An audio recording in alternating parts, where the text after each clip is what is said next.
बाक्सानि रुपहि गरामारायाव आइराखि theatre बेखेवदों। Baksa जिल्ला सालबारि मुखुमानि बेन्दोंआव थानाय रुपहिनि गरामारायाव दिनै सानसेनि हाबाफारिजों मेहेर गोनाङै आइराखि थियाटार बेखेवनाय जादों। बे बेखेवनाय हाबाफारियावनो गाहाय आलासि महरै नुजाथि फैदों सालबारि बियाब इउपिपिएल दोलोनि TCLCCनि चेयारमेन बिनोद मुसाहारिया।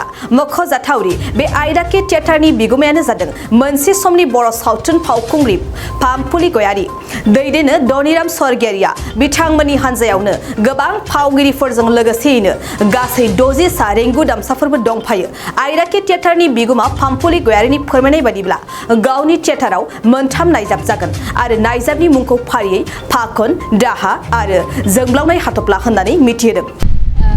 थांखिया बेनो जे जोंनि बर' हारिया जौगानांगौ आरो थियाटारा दा जोंनि बर'आव मोननैल' दङ होनजायो।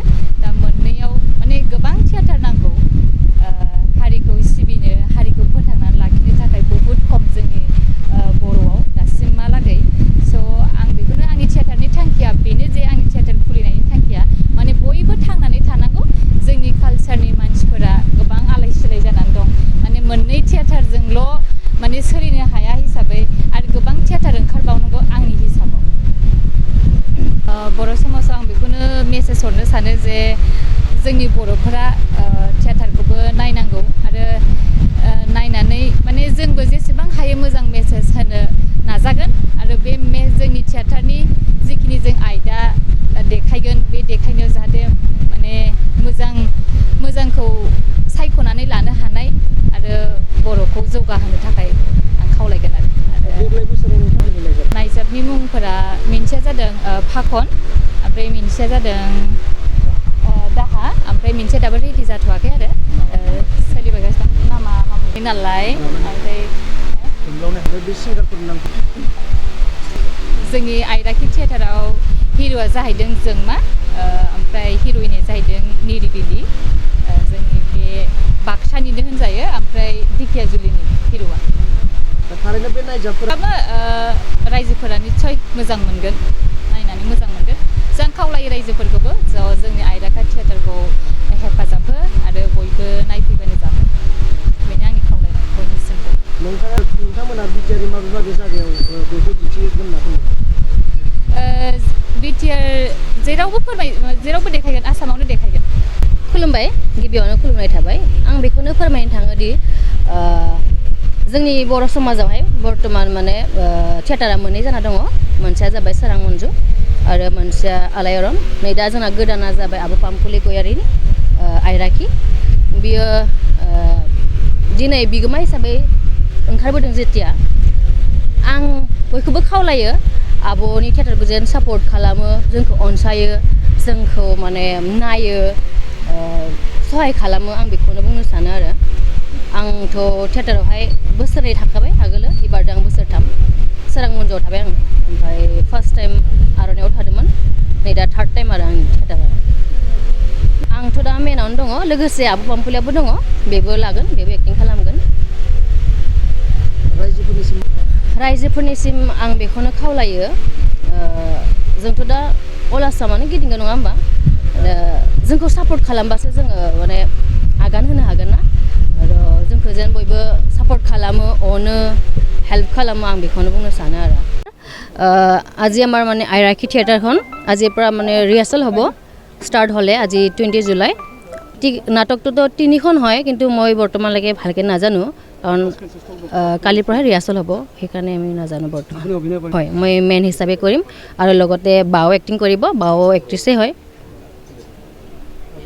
যি নতুনকৈ থিয়েটাৰ হয় আইৰাখি থিয়েটাৰ, বহুত ভালে লাগিছে আৰু ৰাইজৰ লাগিব, কি বুলি কয়, মৰম চেনেহ লাগিব, ছাপৰ্ট লাগিব।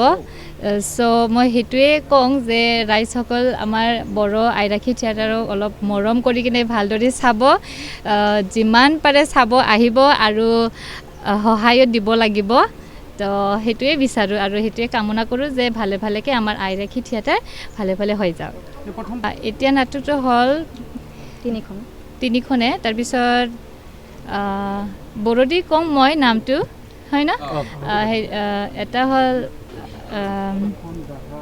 দাহা আৰু ফাকন আৰু এটা হ'ল জোংব্লাউনাই হাতৰফলা অভিনেত্ৰী ময়ে থাকিম তাৰপিছত ইয়া ভণ্টিয়ে থাকিব নিৰি তাৰপিছত হিৰো হ'ল জংমা এটা ইম্পৰ্টেণ্ট কথা চবৰ বাবে হয় অকল বড়োৰ বাবে নহয় এইটো চবেই চাব পাৰিব চবেই ভাল লাগিব চাই কিনে ভাষাটো বুজি নাপালিও মানে চাই মানে ভাল লাগিব অনুধাৱন কৰিব হয় হয় প্ৰথম দৰ্শনী গম পোৱা নাই হা প্ৰথম তাতে হ'ব পৰা হ'ব আজি পূজা হ'ল তাৰপিছত অপেনিঙো হ'ল তো আজিৰ পৰা হ'ব नोंथाङा सरखारि साख्रि नागिरदोंना नोंथांनि थाखाय मोनसे गोजोनथाव खौरां नोंथांनि थाखाय दं एडुकेट पॉइंट जेराव नोंथाङा सोलोंथाइ लानायनि गेजेरजों सरखारि साख्रिनि गुबुन गुबुन रोखोमनि गोब्राब आनजादफोरखौ उथ्रिसारनो हागोन आरो गावनि आथिङाव गसंथानो हागोन बे एडुकेट पॉइन्टआव